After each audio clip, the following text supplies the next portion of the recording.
शूर्पणखा की बातों से बौखलाया रावण सीता हरण के लिए निकल पड़ा। क्या थी उसकी यात्रा में खास बात? देखिए कैसे रावण का रथ बादलों के बीच से होकर निकला, रास्ते में क्या क्या अद्भुत नज़ारे दिखे। वाल्मीकि रामायण के अरण्य कांड के 35वें चैप्टर में वाल्मीकि जी लिखते हैं कि शूर्पणखा के रोंगटे खड़े देने वाली बातें सुनकर रावण मंत्रियों से सलाह लेकर वहां से चल दिया। उसने सीता हरण का मन में विचार किया और फिर उसके गुण और दोषों पर मंथन किया। अंत में इस निश्चय पर पहुंचा कि सीताहरण तो होना ही है। इसके बाद रावण अपनी इच्छा अनुसार चलने वाले और सोने के रत्नों से सजे हुए रथ पर सवार होकर आकाश में उड़ चला। उस रथ में गधे जुते हुए थे, उनका मुख पिशाचों के जैसा था। उस रथ में सफेद छत्र लगा हुआ था। रावण काले रंग का था और वह पक्के सोने के आभूषण पहनता था।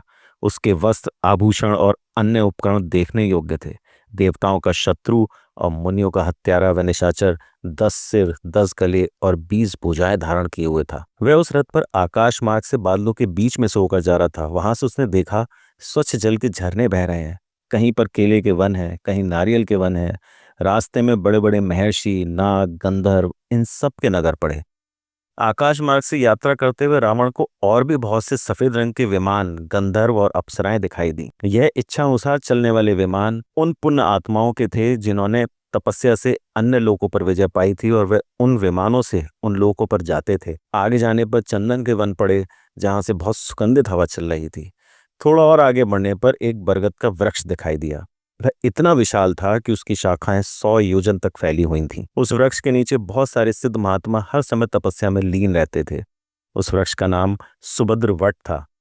एक बार महाबली गरुण एक विशालकाय हाथी और कछुओं को लेकर उस पेड़ पर खाने के लिए बैठे तो उनके भार से वह शाखा टूट गई। नीचे बैठे मुनियों के जीवन की रक्षा करने के लिए गरुड़ जी ने उस 100 योजन लंबी शाखा को, दोनों हाथी और कछुओं को भी उठाकर आकाश में खींच लिया और उस डाली के द्वारा निषाद देश के राक्षसों का संहार कर डाला। इस महान कार्य को करने के बाद उन्होंने अमृत ले आने के लिए पक्का निश्चय कर लिया था और स्वर्ग में छुपाकर रखे हुए अमृत को वह इंद्र से छीन लाए थे। उसके बाद राक्षसराज रावण ने देखा कि वहां काले मृगचर्म और सर पर जटा धारण किए हुए मारीच नाम का राक्षस है। रावण को देखते ही मारीच ने उसका स्वागत किया और पूछा कि राजन, तुम किस काम के लिए दोबारा इतनी जल्दी यहाँ आए हो?